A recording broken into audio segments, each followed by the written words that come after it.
Hey guys, welcome to episode 9 of Acting Up with JB. I'm your host, JB. Thank you guys for tuning in, whether you're listening, whether you're watching. I appreciate you very much. For the people that are listening, you might see I have some flowers. Oh, my headphone came off. There it is. You might see that I have some flowers, my little table beside me, and a beautiful picture that I got painted for me by a friend in college. Shout out to you, girl. I haven't spoken to you in a very long time, but if you're even going to watch this podcast, girl, I appreciate you so much because this picture I still have to this day. It's of Riley from the Boondocks. For the people that aren't watching, it's Riley from the Boondocks. And she painted a picture for me that I paid her for because she's a painter.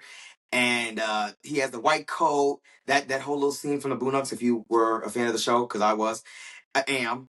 And yeah, she did it for me. I appreciate her so much. These headphones keep coming off, but I'm just gonna just keep it off. Shout out to you, girl. Thank you for this picture. And I also have flowers on my table. Some of you guys might ask, Jonathan, did you just come back from the Garden of Eden and took some flowers from the garden? No, I didn't. My mom got this from Ross. So yes. Again, thank you guys for tuning in. I appreciate you guys so much. Wow, episode 9. We're episode 9. I'm very proud of myself for keeping with it and being consistent. I told you guys that's my word of the year. And I don't know, I'm feeling good today. I'm in great spirits. Yeah, I'm feeling pretty good. I've been very busy though. I can't front. I've been very busy. That's what we're gonna get into today. Today's episode will be, depending on how long it is, I'm not too sure yet. But today's episode is gonna be a little bit about me, so you guys can get to know me more. And I also want to talk about some of the things that I went through this weekend that gave me perspective about where I see my life and what I want my life to look like or wanted my life to look like and things like that. Because I feel like I got tested this week, and I feel like my eyes were open to a lot of different scenarios and situations that I might have not been prepared for, but also was prepared for. It's hard to explain, but I'll get into it when it's time to get into it. But of course, I start with an inspirational quote. I'm going to say the quote that I said about 3 weeks ago when I had my siblings on, which was just keep swimming, because I just keep at it. Just keep at it. Just keep swimming. Just keep at it. Don't give up. Nothing's too impossible. Keep God first. All those quotes is what today's episode will be about. Because when I tell you guys, this week really had me it tested my faith, and it also tested my mindset. I promise you it did. I think episode 9 and 10 will be non-guest episodes because this episode is really uh this one and the next one will be more so about my journey as an actor and as an entertainer. This is a very hard journey for people that don't know too much about it. So yeah, that was the inspirational quote. So let's get into it.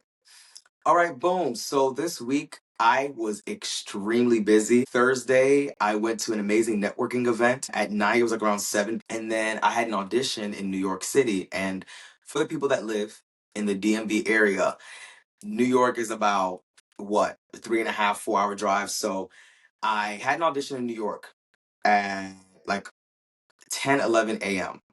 And I was at a networking event until 11 p.m. on Thursday. And I didn't want to drive to New York because the past 3 times I drove to New York in a span of 4 months has really took a toll on me, not just the money for the toll, but also the toll of like exhaustion. So this time I said, okay, I'm going to take the bus. So I left the networking event at like 11:15, guys. I got home 11:40.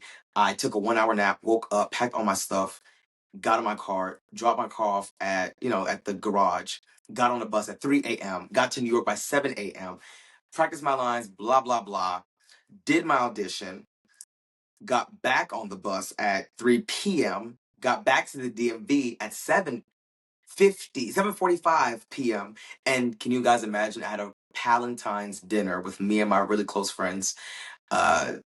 At a restaurant in DC, 14 minutes from the station. Look at how God works. So I was able to just change in my car. Thank goodness nobody saw me changing, but I changed in my car, put on my little red outfit because it was a Palentine's. We were all there, and it was really beautiful. And I loved being around them because I haven't seen most of them in so long.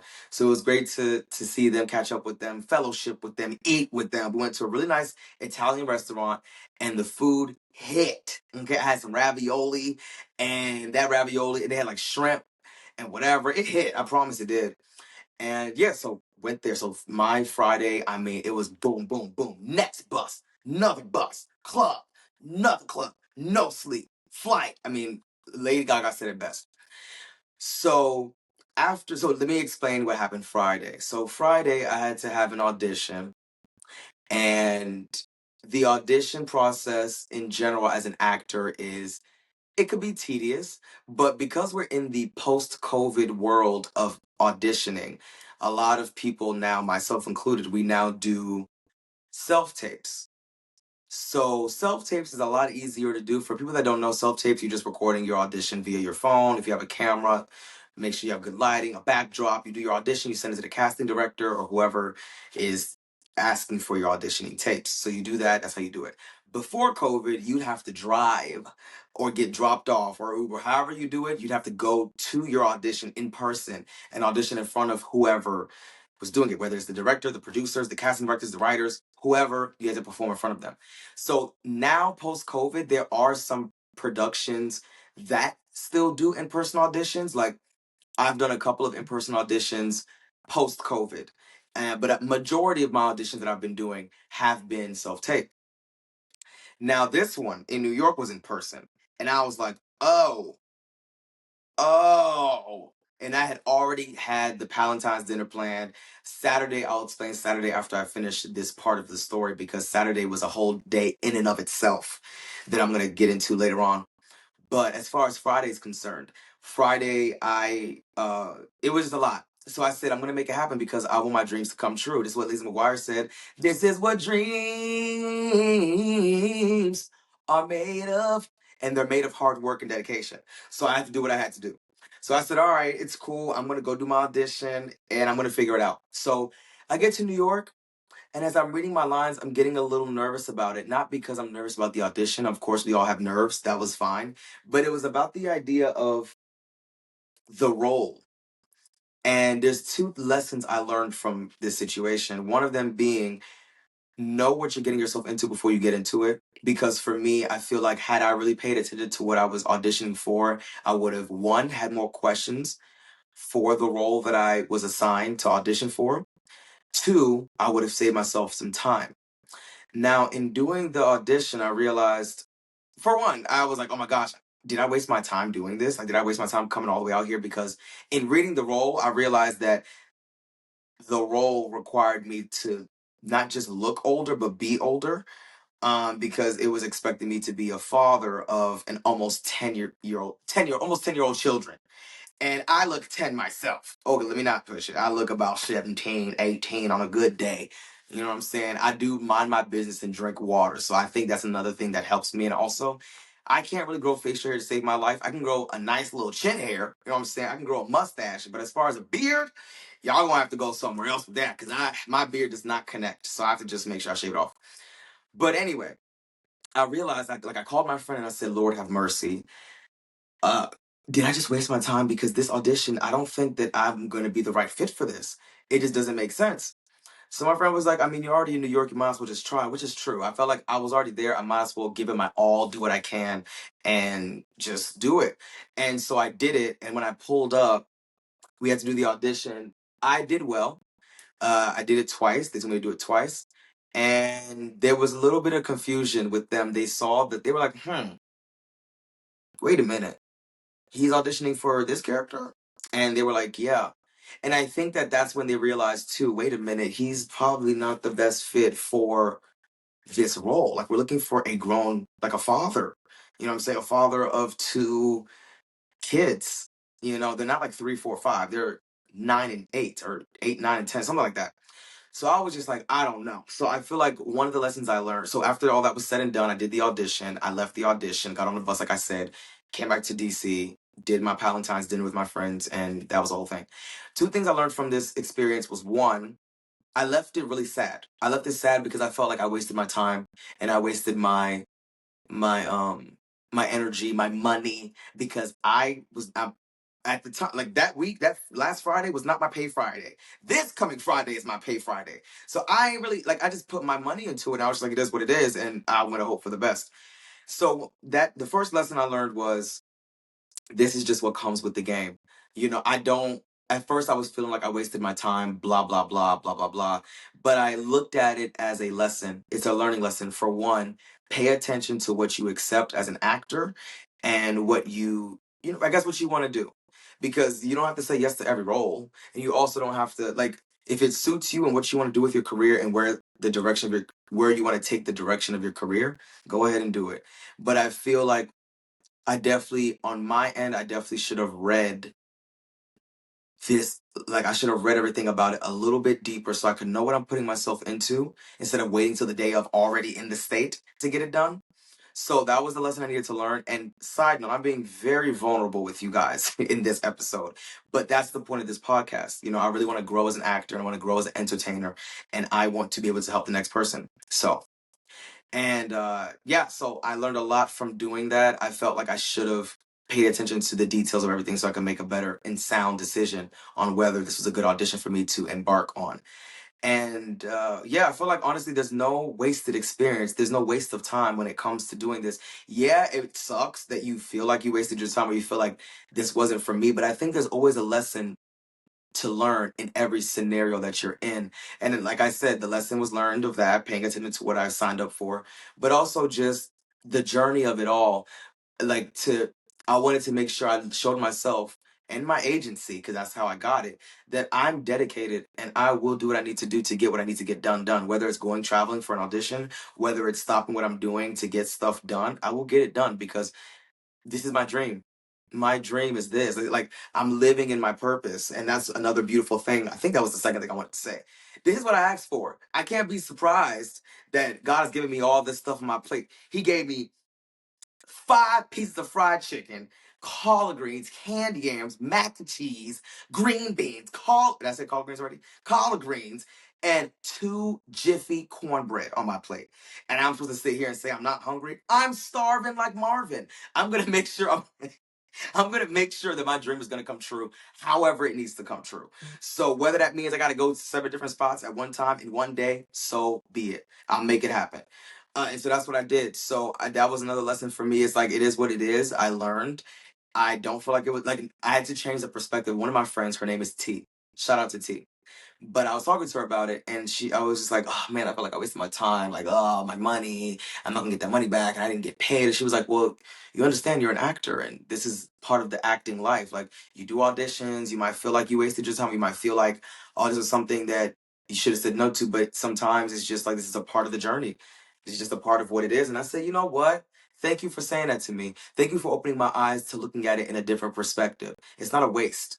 I learned something from it and I got something from it. And so moving forward, that's just what that is. So those are the 2 lessons. I think I said 2. I hope I did. Those are the lessons that I learned from it. Just rereading and making sure everything's good. And also taking the lessons from the situation as it comes. So that was my Friday. So now we go to Saturday. Saturday was very fun. Saturday, I went to a red carpet for a premiere of a show that I was blessed to be a part of. And yeah, I hope you guys could watch. It's called The Braxtons, The First Family. It's not about the Braxtons like Tony, Tamar, Tracy, Tawanda, and Trina. It's not about any of them. But it's a completely different family. And it's a family. You guys have to watch it. Do the research. It's a really good show. It's a really insane and messy show. But it's a cool show nevertheless. And their season 2 premiered on Saturday, and I went to the red carpet and I wore all red. I wanted to represent the blood of Jesus. It was a really fun premiere. Shout out to Larry and Leonard. You guys are amazing people. Back in 2023, season 1 of The Braxtons, we had a premiere. I went with my family. And it was really beautiful for my family to see me, because I got an award for Next Rising Star for that project. And it was really beautiful for my family, my dad, my mom, my siblings were there. And it was really beautiful for them to see me in that light. And it was just nice. Like they hold a special place in my heart for that, and hopefully I'm able to have them on the show and talk to them about their rise and all of that good stuff. But it was an amazing premiere. But the premiere ended at like 10. I had to leave at 8 because I had to host a karaoke night for this group of people called Something Different DC, as well as High Status, as well as this girl named Ari O'Neill. And that was an amazing event. One thing about me, if y'all don't know, y'all better know that. I love hosting. I love hosting with my entire heart, my whole being. There's something about holding a microphone and getting people riled up and getting people to have great energy. Like, sometimes people go to an event and they're just like, I'm just gonna sit and chill and vibe. No, that's not me. If I'm going to an event, if I took a shower, got dressed, looking good, you know what I'm saying, my jewelry on, you know what I'm saying, I put gas in my tank to go somewhere, I'm gonna make the most of where I'm at. I'm not gonna go somewhere to stay on the wall, sit on, chill on the wall. I might as well do that in my house, in my room. Why would, you know what I'm saying? So I love having the opportunity to get people out of their shell, also get people to feel happy and confident and fun and just bring the vibes, bring the energy. So I hosted a karaoke night. It was so much fun. We had a live band. Shout out to Ari O'Neill, an amazing guitarist. We had an amazing drummer, another amazing guitarist. We had an amazing DJ. We had amazing photographers, videographers. We had an amazing crowd of people. Everybody was so fun. I had a really good time. We had people coming there singing. Like, you would have thought they were professional singers. I think actually some of them were professional singers. So some people that went up there, professional singers, they did great. Other people, actually, I don't really remember somebody going up there and sounding like crazy where I was like, Jesus, we gotta get somebody bring the hook. Apollo Theater vibes, you get the hook and boot them off the stage. Like, nobody was like that. Everybody brought great energy to the stage that went to the stage. So yeah, hosting is another passion of mine. That's why I always say entertainment is my life. Like, I love hosting. I love acting. I love being on a stage. I love doing this podcast. I love interviewing. It's just all those things encompass me. Like, I look up to people like Arsenio Hall. He had a whole talk show. You know what I'm saying? Eddie Murphy, where he's done so many different things. I don't think he had a talk show, but he did a lot of. He went to animation doing Shrek. And so it's like stuff like that. I don't want to stifle myself in this career path that I'm taking because I hate the idea of being in a box. And that's something else I wanted to kind of talk about a little bit, where me growing up, I felt like I had to put myself in a box, which made me so shy. Because if you were to tell Jonathan in 20, how old was I in 2012? I had to have been in seventh or eighth grade. Maybe seventh grade. I was in seventh grade like 2012. Yeah, because like what? Ninth grade was like 20. I graduated 2015 from high school. Yikes. Let's see, 14, 13, 12, 11. Yeah, I was in like middle school around the time. If you told middle school Jonathan that he in the future will be on stage having a blast in front of people and not being shy or not caring about what people thought about him, I'd be like, yeah, all right. No, he's not. And now look at me now, living what I've always wanted to do. And I just am so happy for the evolution of me, and I can't wait to see where my evolution takes me, because I'm only going to become more and more ever evolving to my best self. And that's another thing that's important to me, is not being in competition with anybody but myself. How can I level myself up more than I leveled myself up last year? You know what I'm saying? Like, there's just no reason to compete with anybody. Like, it just doesn't make sense to me. We're all great at what we do, and we all could be doing the same thing and being great in our own way. So I just want to say I love this. I love that. I love everything about entertainment. Like, I just love it. I'm sorry. Like, that's just what it is. And growing up, again, like I did want to say, I'm the oldest of four. I know I said that before on a previous episode, but yeah, I'm the oldest of four, and I've always had to like kind of care about what everybody was doing and thinking and feeling and whatever above my own feelings. And a lot of the time, it made me not think about what I wanted to do and what I liked to do. So I remember being in high school and like being a senior, and it was like August of that year. So it was like a fresh, like, oh, you're a senior now. Whoa, what do you want to do? Like, what do you want to apply for school? And I'm like, I don't know. Like, I don't know what I want to do. I have friends talking about they want to do neurology, they want to be meteorologists, they want to do computer science, they want to be doctors in different type of things. And I'm sitting here like, mm, I don't know what I want to do. Like, I knew that there was something, like, I just knew that there was something about me that I wanted to put in the world. I just didn't know how to put my finger on it. Our school, the school that I used to go to, was a private Christian school, and we used to have chapel Fridays. Every Friday was like a chapel. So because I was in the middle high school department, we had our own chapel. It was a school that had like preschool to high school. So the middle schoolers were a part of the high school. We all had chapel, and then the elementary, they had their own chapel, so on and so forth. But the first Friday of each month, and the whole school had chapel. So I remember on some of those Fridays, whether it was the big chapel and where everybody in the school was there in the church, or it was just middle and high school, I would be so nervous to go on stage because I play the drums. So I also play the drums. If you didn't know, now you know. So I play the drums. I want to learn how to play the guitar. I want to learn how to play uh, the saxophone. I want to learn how to play the piano. Anyway, back to the story. I remember, so in high school, I used to play the drums from 11th to 12th grade. I'd play the drums for chapel, and I would get physically ill because of the anxiety that would come over me before a performance, just from being in front of people. I would get ill. Like, I was like, "Ugh," like, to the point where I would almost throw up. Like, I thought there was something wrong. I went to the doctor. I went to my pediatrician. I was like, bro, I don't know what's going on with me. Every Friday, I would feel sick between 7 a.m. and 9 a.m. And then after the performance and stuff, I'd be fine. I'd be perfectly fine. And so he's like, say it again. So like I would explain he's like, ask me for more details, and I would let him know. He's like, oh, what do you do on Friday morning? I'm like, oh, well, I play the drums on stage with some of the other high schoolers. Like there's like three singers. My sister was one of them sometimes. They'd be singers. I play the drums. There was a pianist. She was a lady that would come in there and sing. And so like whatever. And so he was like, I think you just have anxiety. And if your anxiety is this bad, you might need to get medicated for it because you're feeling nauseous to the like you're literally ill. Like I would literally I would go to the bathroom and like sit there waiting to throw up, or I would just be in a corner of my classroom before we all get prepared to go to chapel, just like so nervous and in my head. And so I was thinking like, wow, when he said that, there was like a light switch that came in over me that made me feel like, okay, wait a minute, I have to get medicated for this. So I was like, let me try. Like, so I just started doing little techniques to help me. Like, I would do breathing exercises. I would pray.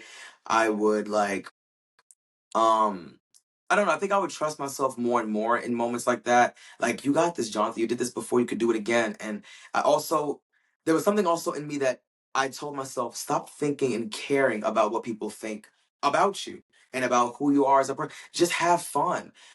So that was high school. And then going into college, I opened up my shell more and more. I remember my school, like I was a part of different organizations. Shout out to the Caribbean Student Association. I love you guys.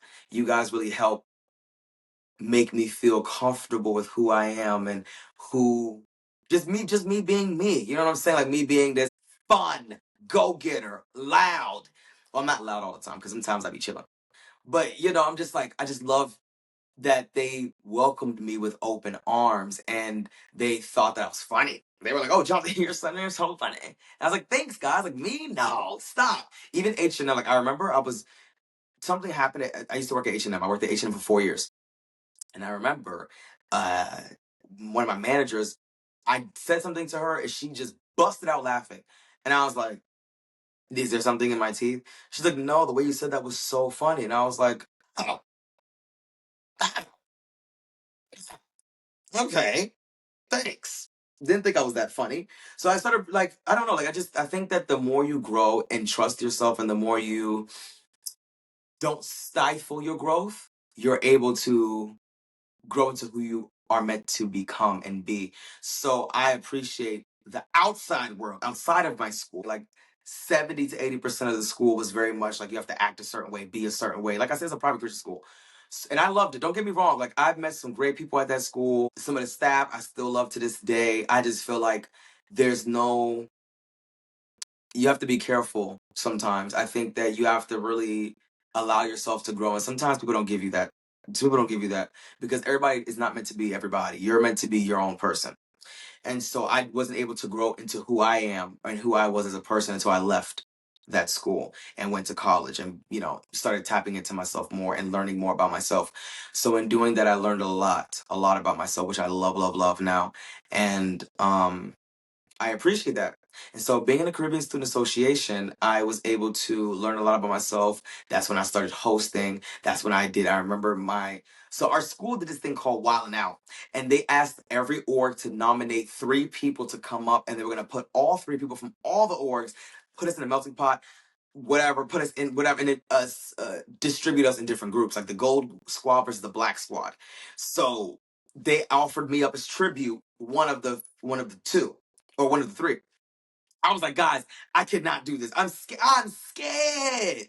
I don't want to do that. I gotta make people laugh on purpose. Oh hell nah, cuz. Oh hell nah, cuz. So they were like, no, Jonathan, you're funny. You got it. You can do it. So I said, listen, you know what? All right. I sat with myself. I wrote notes. I got it together. I get up there, and when I get up there, I do my joke. People are falling out. They are falling out. I say, y'all think I say, y'all think y'all like that one? Y'all like that one? I said, okay, bet. Because I promise you, I wrote, because we knew the jokes we were going to do. And well, not the jokes, we knew the topics. Like we were going to do family reunion. You know, at the family reunion, who we introduced. And that one. We did family reunion. We did like the holla at the girl one, where the cute Wild 'N Out girl standing there, and we walk up to her and be like, man, hey girl, and we say whatever joke, you know. And then there was like other ones. It was like I guess like a back and forth. I can't really remember how many we did, but I know those were like the 2 that I remember sitting with myself and writing, and both of those got dings. So I was really happy. And that's when I got bit by the bug, y'all. Because growing up, I don't have that acting story where when I was 5, I acted my A off, and now I'm this, Macaulay Culkin, Home Alone. That's not how it was for me. Like I said, I did do a church play. I played Joseph, Jesus's dad, in a play when I was like 6 or like 5. Like I was in like preschool, and all I did was just sit there and look up at the sky, because I think they, like, the people behind me were singing a song about like me and my mental, like what I was going through. Because I'm like, my girl Mary pretty much just cheated on me. Because how you pregnant? How you gonna tell me you pregnant with an angel or with the son of God? How you gonna get pregnant with the son of God? You know what I'm saying? So I was sitting there like, wow, my girl really played with me, and she gonna lie to my face talking about she pregnant with the son of God.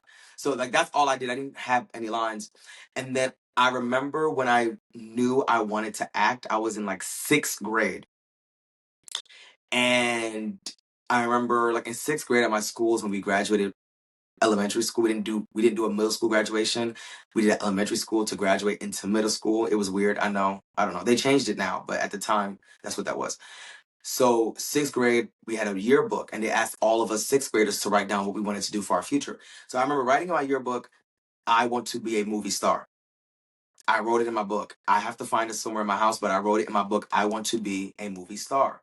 And it was the theme of the yearbook was like America's Most Wanted, like bounty, that type of thing, where it's like cowboy thing, like, oh, like a little picture of a bounty looking for whatever. So my picture was up there, and it was like Jonathan Balagizi, last seen on the red carpet.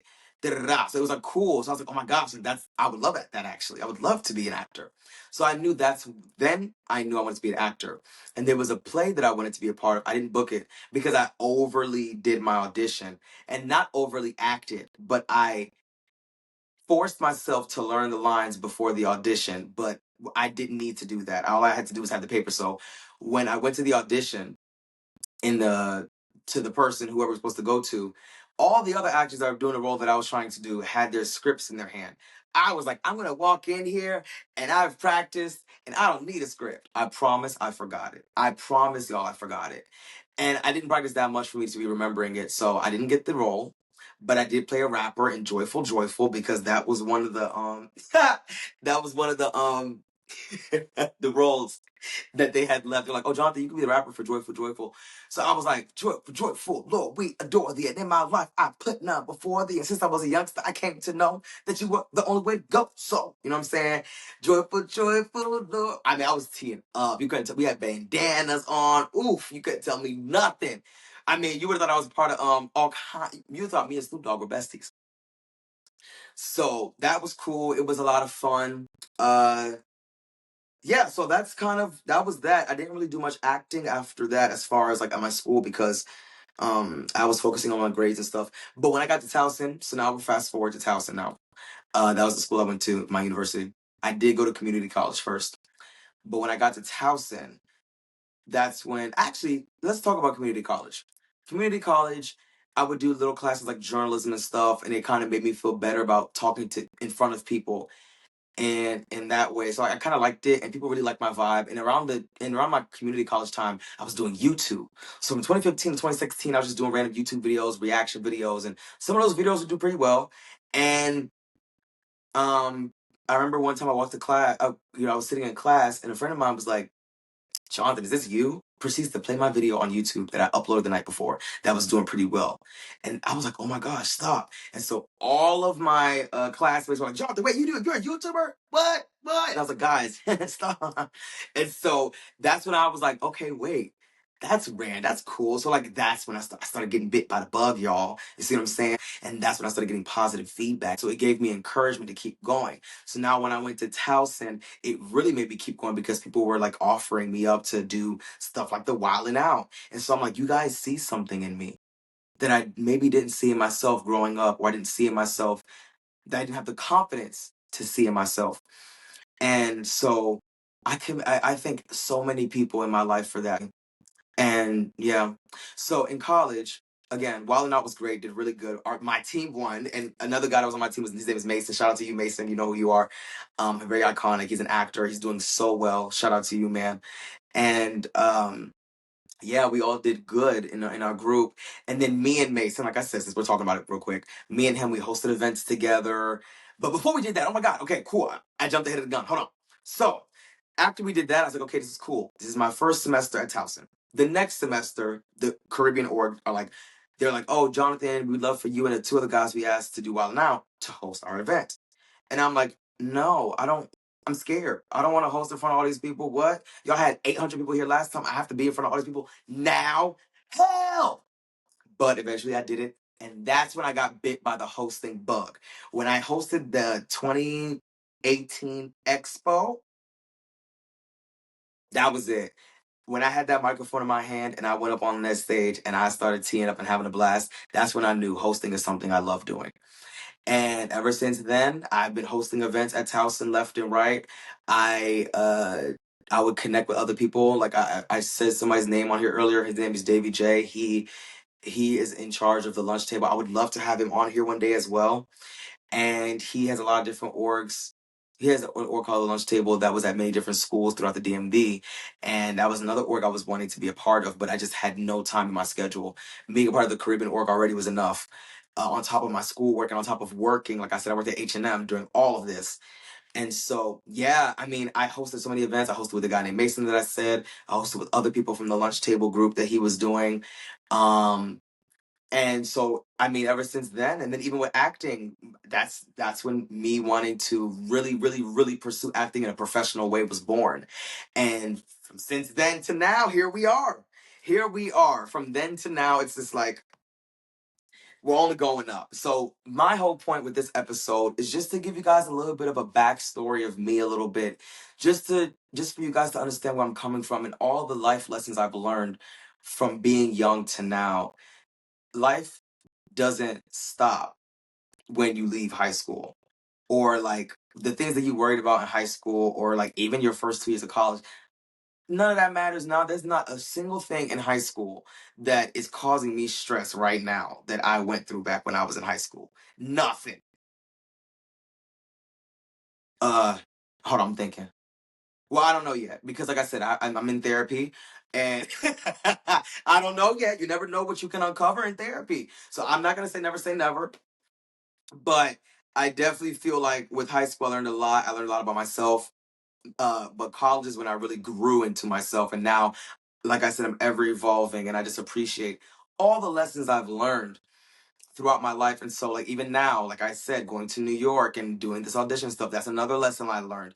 I don't think there's ever a day that goes by that I don't learn or try to learn something new or try to evolve as a person, because I'm not perfect, but I know I want to be the best me I can be, and I want to be able to help the next person, and also just be relatable, as relatable as I could be. And I really am happy that I'm doing this podcast because I'm able to document my journey of the things that I want to accomplish in my life. And whether it's one person that listens to this, whether it's five, 10, 1,000, 10,000, however many, I appreciate this because I'm able to have a voice, and I'm able to speak my mind and just say how I feel to whoever's listening, even if it's just me talking to myself out loud.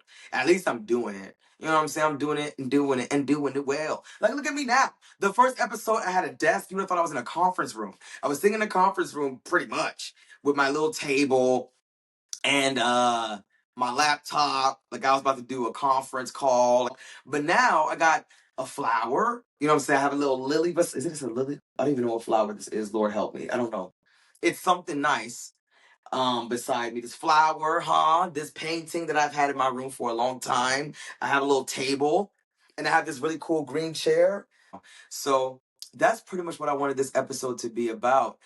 I hope I don't regret being this vulnerable, but I did tell myself, if I'm going to do a podcast, there's some sort of vulnerability I need to have, and I need to be open with my feelings towards so many of the different things that I've been through. And I thank you so much for tuning in, for watching, for listening, for caring enough to be a part of this amazing journey. Because one day, when I have that talk show and I'm sitting across from Beyonce, or I'm sitting across from some iconic star, I'm going to be like, wow, I came from doing this at home to having a studio behind. I have guests. Well, I already have guests, and I'm having a live studio audience, and I have my iconic guest sitting beside me, and all these things. Like, I just can't wait to live in the dreams that I have dreamt and that God has put in my life and bestowed onto me, that no man can take away from me. And I appreciate that. And I can't wait to see where God takes me and also takes you guys, because this isn't just about me. This isn't just about what my dreams are. This is a podcast that's about all of us coming together. And whether it's you're from the same state as me or a different state, we're forcing ourselves this year to be consistent, to work hard, to get to our goals, to reach our goals, to accomplish everything we want to accomplish. You don't have to be an actor, you don't have to be a dancer, you don't have to be a singer, you have to be a performer. You could be a doctor, you could be a nurse, you could be a dental hygienist, you could be a lawyer. Anything you're putting your mind to that you want to accomplish, let this year be the year, because of us being consistent and because of us working hard and not letting the outside world and the noise distract us from reaching our goals. Let it be the year that we achieve greatness and amazing things. It doesn't mean that we're going to achieve it all this year, but it's going to be the steps that we needed to take to get to where we got to get to. So that's all that is. Again, I thank you so much, guys, for tuning in and caring. Next episode is episode 10. I might mess around and get me a cake for episode 10. That's a milestone. So again, I'll see you guys on episode 10. Peace, be safe, and I'll see you on the next episode.